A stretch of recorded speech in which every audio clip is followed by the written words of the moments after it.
রসের গাছ কাটা হচ্ছে, কিন্তু ফ্রি রস দেওয়া যাবে না।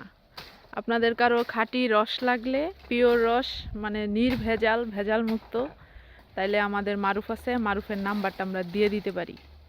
আপনারা যদি চান খাঁটি রস সংগ্রহ করতে পারবেন। তো বিক্রিও করস না?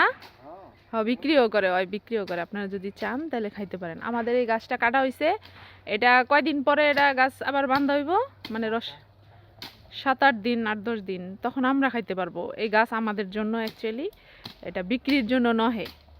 কিন্তু হ্যাঁ হ্যাঁ, এই যে শান্ত বলতেছে কেউ চাইলে আসতে পারেন। কই জানি ফ্রি ফ্রি রস খাইবেন, কোনো সমস্যা নেই। হ্যাঁ হ্যাঁ, এই যে কালা দেয়া যাইতেছে, রই দেয়া হ, দেখবা সাদা দেয়া এখানে ফ্রি ফ্রি রস খাবেন। গাছটাও দেখাই দেন, গাছটা কত উঁচা লম্বা। হ্যাঁ, গাছ দেখছে, গাছ উঁচা লম্বা। এই যে আমাদের মারুফের নাম্বারও আছে। হ্যাঁ, এই যে মারুফ ও গাছ কাটে। অসুবিধা নাই, লাগলে কমেন্টে জানাই দিবেন। হ্যাঁ, ওর পেজের লিংকটা আমি দিয়ে দিব, সবাই একটু ফলো করে দিয়ে নরে ইনশাআল্লাহ। আর ওর কাছ থেকে পিওর খাঁটি রস পাবেন আপনারা, খেজুরের রস ও বিক্রি করে। অনেক পরিশ্রমী একটা ছেলে, আপনাদের লাগলে আপনারা আসবেন ইনশাআল্লাহ, ও দিবে আপনাদেরকে ভালোটাই।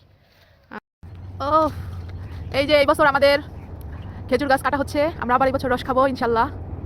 মাশাআল্লাহ, ও তোর দেখা যাচ্ছে রে, সুন্দর করে কাটা হচ্ছে। ওর নাম হলো মারুফ, না তোর নাম মারুফ? হ্যাঁ, আমাদের মারুফ গাছ কাটতেছে ইনশাআল্লাহ। গাইস, এবারও একটা কাঁচা রসের লং ভিডিও পাবেন ইনশাআল্লাহ, দোয়া করবেন সবাই। আছে মানে দাউডাল যে হ্যাঁ কাটতেছে। হ্যাঁ, এই যে আহা কি মিথ্যা, মানে না, বিনামূল্যে কোনোদিন রস দেওয়া হবে না, এটা অসম্ভব। না, আমার খাতিরেও না, বিনামূল্যে কিছু নাই। যদিও এগুলো শান্ত পরিষ্কার করে না, ওই যে মারুফ পিছনে দাঁড়ায় পরিষ্কার করছে, কিন্তু উদ্যোগ নিতে হয় মানুষ। মারুফে খবর দিতে হয়, এটা ঠিক আছে, কিন্তু মারুফ পরিষ্কার করছে, গাছটা চলছে। মারুফ ভালো গাছ কাটতে পারে, আমরা ওর অবদানই আমরা, হ্যাঁ ওর অবদানই আমরা রস খাই। ও আর না, ঠিকানা দেওয়া যাইতো না। আচ্ছা, মারুফের ঠিকানা আমি নিচে দিয়ে দেবো ইনশাল্লাহ।